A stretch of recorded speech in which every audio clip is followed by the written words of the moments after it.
우리가 레위기 58번째 시간으로 거룩한 떡이라는 제목으로 같이 말씀을 나누도록 하겠습니다. 구약의 성막은 모든 것이 예수 그리스도를 예표하고 있다 그랬습니다. 성막에 휘장을 쳐서 이 모든 외부와 차단이 되어 있는 그 모습이 예수 그리스도 안과 밖을 보여주기도 하고, 그 성막의 문은 하나밖에 없습니다. 그래서 하나님께로 가는 유일한 양의 문이 되시는 예수 그리스도를 상징하기도 하며, 성막 안에 들어가면 번제단이 있죠.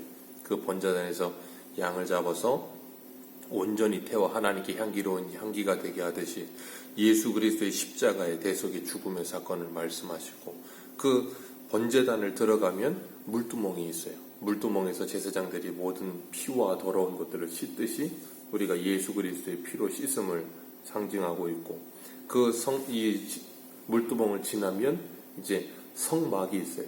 성막 안에 들어가면 성소가 있는데, 그 성소의 왼편에 보면 이 촛대가 있습니다. 촛대가 있어서 그 촛대는 세상의 빛 대신 예수 그리스도를 예표하고 있고, 그 우편에는 떡상이 있어요. 오늘 우리가 살펴보는 이 거룩한 상, 그 위에 떡이 놓여져 있고, 그것은 생명의 떡 되시는 예수 그리스도를 예표하며, 그리고 바로 정문에 있는 분향단은 그 분향단의 향을 피우잖아요.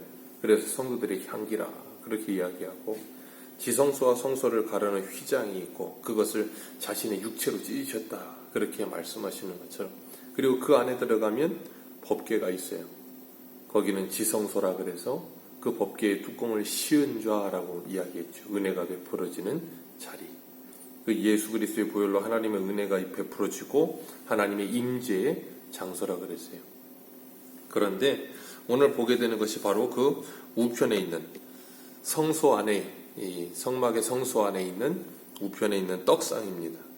이 떡은 이스라엘 백성들을 위한 것으로 안식일마다 하나님께서 그것을 하나님 앞에 진설하고 안식일마다 7일마다 그것을 순환시켰어요. 새로운 떡을 갖다 놓고 그 7일 동안 들여졌던 떡은 가지고 나오고, 그리고 그것을 지극히 거룩하다 하시면서 제사장들에게만 주셨고 지극히 거룩한 곳에서 먹게 하셨습니다. 우리가 육신의 음식을 먹는 것도 그 육신의 음식을 먹고 생명을 유지하듯이, 영의 양식은 우리들의 영혼을 만족하게 하며 우리 영혼을 살리는 역할을 하죠. 그래서 예수님이 요한복음 6장에서 자신이 바로 하늘에서 내려오는 산떡이라 그러셨어요.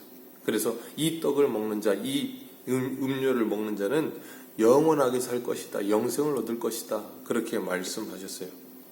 그렇기 때문에 우리가 이 땅을 살아가면서 우리 육신의 양식도 필요하지만 그것보다 더 중요한 건 우리의 영혼의 양식이에요. 사람이 이 영혼의 양식이 채워지지 않냐면 이 육신적인 헛헛함과 육신적인 이 모자람을 어떻게 채울 수가 없거든요.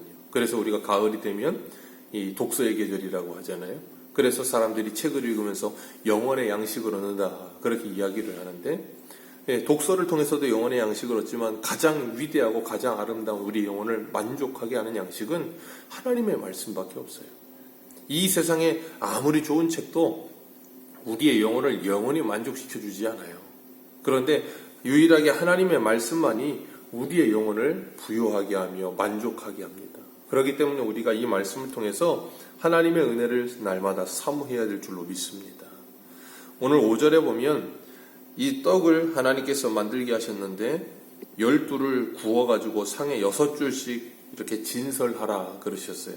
그 12라고 하는 숫자는 우리가 잘 알다시피 구약의 12지파와 신약의 12사도를 이제 예표적으로 이야기합니다. 그래서 구약의 12지파와 신약의 12사도는 신구약의 모든 성도들을 이제 말하고 있는 거예요. 그래서 계시록에 가면 그 14만 4천이라는 숫자가 12, 구약의 12사도와 신약의 12제자를 곱하고 거기에 이스라엘 백성들에게 1000이라는 숫자는 그냥 너무나도 많다, 끝을 할 수 없다, 그럴 때 1000 그런다 그랬잖아요. 그래서 12 곱하기 12 곱하기 1000에서 14만 4천이라는 숫자가 나온다 그랬어요. 그렇기 때문에 신구약의 모든 성도들을 위해 하나님께서 주시는 생명의 양식이라는 거예요. 그래서 오늘 본문에 보면 하나님께서 이렇게 말씀하세요. 오늘 본문 8절 말씀 같이 읽겠습니다. 8절입니다. 시작. 이는 이스라엘 자손을 위한 것이요 영원한 언약이니라. 아멘. 하나님 앞에 안식일마다 이 떡을 진설할 것이다. 그리고 이것은 누구를 위한 것이라고요? 이스라엘 자손을 위한 것이다. 그리고 이것은 하나님께 영원한 언약이 된다 그랬어요. 그 영원한 언약이 누구예요? 예수 그리스도. 그래서 이 떡이 바로 예수 그리스도를 예표하고 있고 그것이 하나님의 백성들의 양식이 된다. 그런 걸 말씀하고 계시는 거예요. 그런데 그 떡을 만들 때 5절에 보면 어떻게 만든다 그랬냐면 고운 가루를 가져다가 떡 12개를 굽게 하셨다 그랬어요. 고운 가루를 가져다가 곡물을 가져다가 갈아야 되겠죠. 가는데 투박하고 잘 갈려지지 않은 것으로 만드는 것이 아니라 완전하게 갈려져서 우리가 밀가루처럼 그렇게 부드럽게 완전히 다 갈려진 것을 가져다가 이 떡을 만들어라 그랬습니다. 그것은 예수 그리스도께서 이 땅에 오셔서 온전하게 자신이 부인되어지고 온전히 하나님의 뜻으로만 하나님의 모든 뜻을 순종함으로 십자가의 길을 완성하신 그 예수님의 이 사역을 우리들에게 보여주고 있는 겁니다. 그래서 우리들에게 산떡이 되어주신 거죠. 예수님은 이 땅에 오셔서 자의로 자신의 생각대로 자신의 뜻대로 모든 걸 하지 않으셨어요. 하실 수 있는 능력이 있으심에도 불구하고 하나님의 말씀에 순종하기 위해 모든 것을 성령의 인도하심을 받으며 살아가셨습니다. 그러면서 철저하게 자기를 부인하셨죠. 그러니까 우리가 삼위일체 하나님을 보면서 참된 겸손을 배워요. 성자 하나님과 성령 하나님은 철저하게 성부 하나님께 뭐 하세요? 순종하십니다. 하나님됨을 동등됨을 버리시고 빌립보서 2장에 말씀하시잖아요. 이 땅에 내려오신 거예요. 하나님의 말씀에 순종하셔서. 그리고 예수님은 우리에게 말씀하셨어요. 누구든지 나를 따라오려거든 자기를 부인하고 자기 십자가를 지고 나를 따를 것이냐. 자기를 부인하는 게 뭐예요? 철저하게 고운 가루가 되듯이 내가 부셔지는 거예요. 하나님께 드려지기 위해 우리들은 예수님이 우리의 산떡이 되시기 위해 하나님께 드려지신 것처럼 우리들도 그 산떡을 먹고 날마다 뭐예요? 하나님 앞에 온전히 헌신된 모습으로. 왜냐하면 우리는 예수 그리스도로 말미암아 하나님께서 값주고 사신 것이 되었으니까. 날마다 내 주장과 내 생각과 내 계획을 내려놓고 하나님의 말씀에 순종하며 살아가는 법을 배워가는 거예요. 그게 참 쉽지 않죠. 예수를 믿는다고 그냥 말 한번 하는 건 쉬운데 예수를 믿는 사람답게 살아가는 일은 평생에 걸리는 일이에요. 그렇기 때문에 우리는 그 평생에 걸리는 일을 끊임없이 하나님의 말씀에 따라서 내가 부인하며 나의 옛사람, 나의 혈기, 나의 자존심 그 모든 것들을 날마다 뭐예요? 마치 맷돌에 놓고 갈듯이 하나님의 말씀에 놓고 가는 거예요. 그래서 고운 가루가 되도록. 그래서 하나님께서 때로는 우리에게 고난이라는 하나님의 도구를 사용하시기도 하는 겁니다. 그래서 바울은 고린도후서 1장 8절과 9절 이렇게 표현하잖아요. 형제들아 우리가 아시아에서 당한 환난을 너희가 알지 못하기를 원치 아니하노니 힘에 지나도록 심한 고생을 받아 살 소망까지 끊어지고 우리의 마음에 사형 선고를 받은 줄 알았나니 이는 자기를 의뢰하지 말고 오직 죽은 자를 다시 살리시는 하나님만 의뢰하게 하려 하심이라. 아멘. 하나님이 우리를 그렇게 다듬어 가십니다. 그리고 하나님께서 하나님의 사람들을 그렇게 다듬어 가세요. 다윗도 사울을 피해 다닐 때 참으로 어려운 일을 많이 당합니다. 하나님께서 오늘 본문에 보면 이 진설병, 이 하나님께 드려지는 이 떡은 어떻게 하라 그러세요? 지극히 거룩한 것이다. 그러면서 이 9절 말씀 같이 읽겠습니다. 9절입니다. 시작.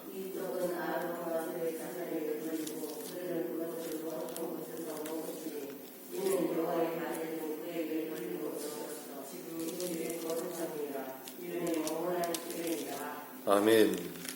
여기 보면 하나님께서 이 지극히 거룩한 진설병을 누구에게 주신다 그랬어요? 아론과 그 자손에게 돌릴 것이다. 그리고 그들은 그것을 어떻게 한다고요? 거룩한 곳에서 먹을 것이냐. 거룩한 곳에서 제사장들만 먹는다는 거예요.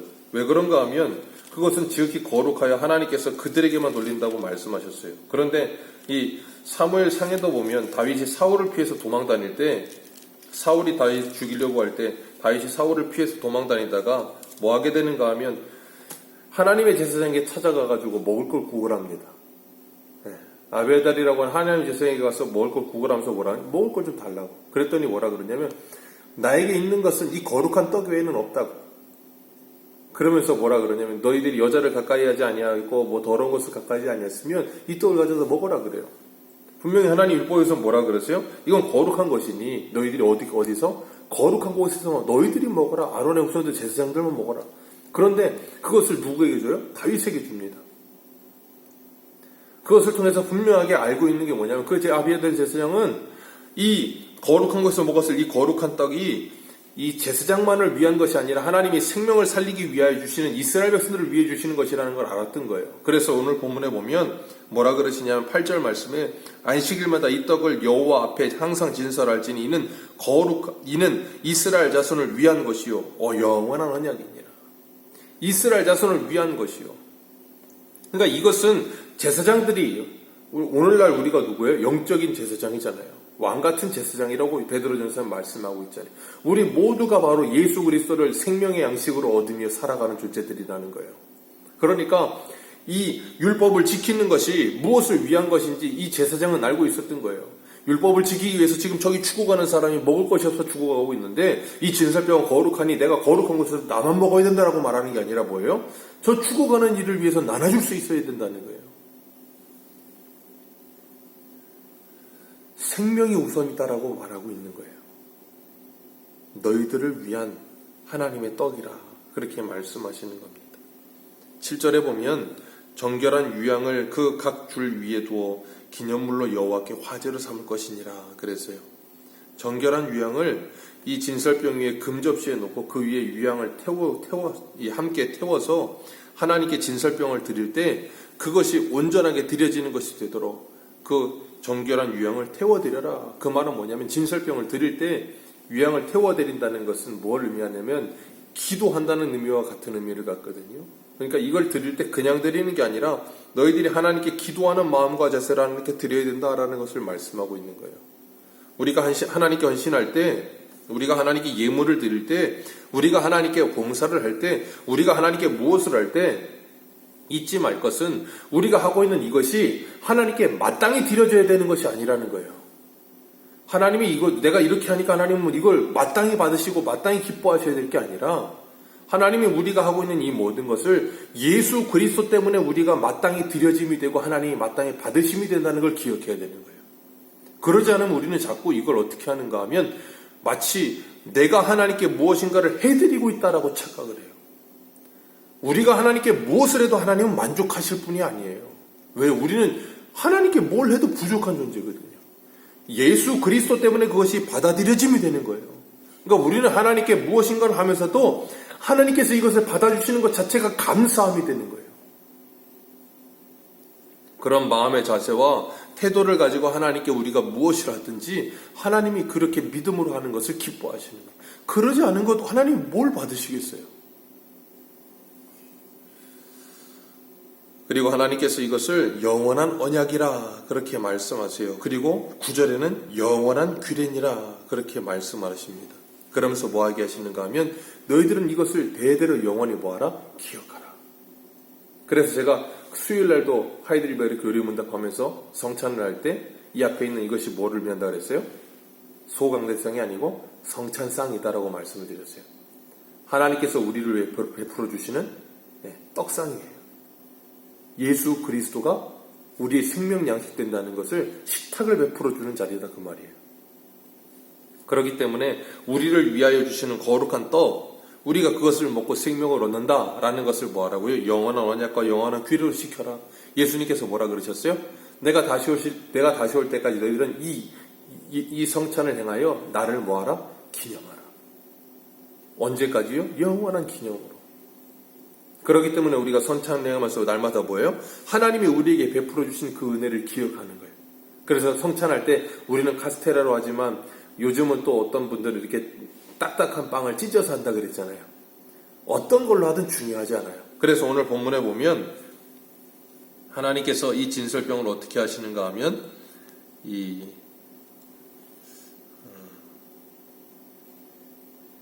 8절 말씀 다시 한번 읽겠습니다. 8절입니다. 시작. 안식일마다 이 떡을 여호와 앞에 항상 진설할지니 이는 이스라엘 자손을 위한 것이요 영원한 언약이니라.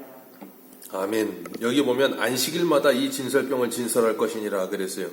안식일마다 계속해서 새로운 떡을 갖다 놓고 드려졌던 7일 있었던 떡은 가지고 와서 그건 거룩한 것이니 누가 먹으라고요? 아론과 그와 후손이 거룩한 곳에서 먹을 것이니라. 생각해 보세요. 이 진설병을 하나님께 드렸어요. 그리고 하나님께 드려진 진설병을 일주일 있다 가지고 와서 그걸 먹어요. 그러면 그 떡이 맛있을까요? 맛이 없을까요? 그 떡이 부드러울까요? 아니면 딱딱할까요? 7일, 일주일 동안이나 있었기 때문에 딱딱할 것이고 맛도 별로 없을 거예요. 그런데 그걸 뭐하다 그러세요? 거룩한 것이니. 뭐하라? 거룩한 곳에서 먹으라. 그러면 그들이 불평이 나올까요? 감사가 나올까요?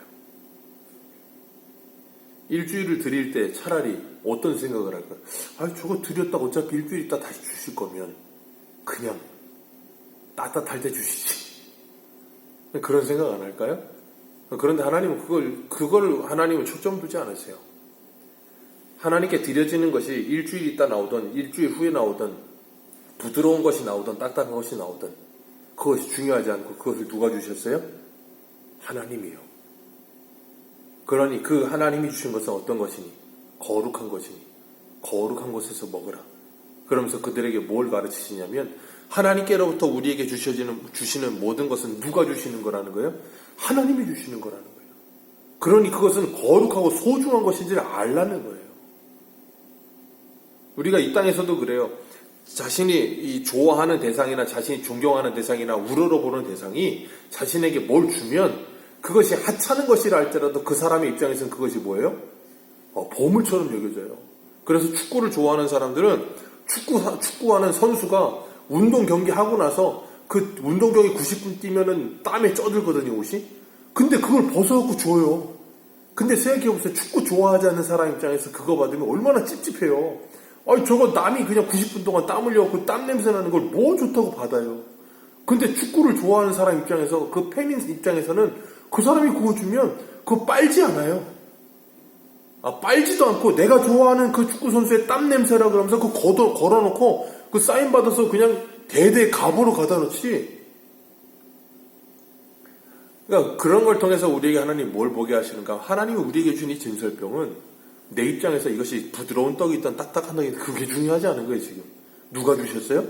하나님이 주셨다는 거예요. 그런데 인간의 입장에서는 그걸 어떻게 한다고요? 불평하게 돼요. 광야에서 하나님께서 하늘에서 만나를 내려주세요. 처음에 어땠어요? 야, 이게 뭐냐? 너무 좋다. 그러다 40년이 되니까 어떻게 돼요? 이 박한 식물 외에는, 그렇게 표현을, 이 박한 식물 외에는 없느냐? 야, 이게 뭐냐? 너무 좋다. 그러던 게 그 떡이 만나가 변하지 않았어요. 그 만나는 40년 동안 일정하게 내렸어요. 그런데 누가 변해요? 그 만나를 받는 사람이 변해버려요. 그러고 나니까 야, 이 박한 식물 외에 또 다른 거 없어? 하나님이 우리에게 은혜를 주세요. 너무 좋아요. 나중엔 어떻게 된다고요? 야, 이거 말고 없어? 그렇게 돼버려요. 그걸 누가 주셨는지를 잊어버려요, 자꾸. 우리가 잊지 말아야 될 것은 우리의 삶 속에서 하나님이 우리에게 허락하시는 모든 것들은 누가 주십니까? 하나님이 주고 계세요. 우리가 그걸 기억한다면 우리의 입술에서 원망과 불평이 아니라 범사에 감사하게 될 줄로 믿습니다. 날마다 우리가 보기에는 야, 이 박한 식물이라고 생각할지 몰라도 하나님은 우리에게 가장 귀한 것을 주고 계세요. 그 가장 귀한 것을 받아 누리면서 하나님이 우리에게 주신 것을 기쁨으로 누리며 또한 이것을 나눌 수 있는 저와 여러분들 되시기를 바랍니다. 기도하겠습니다.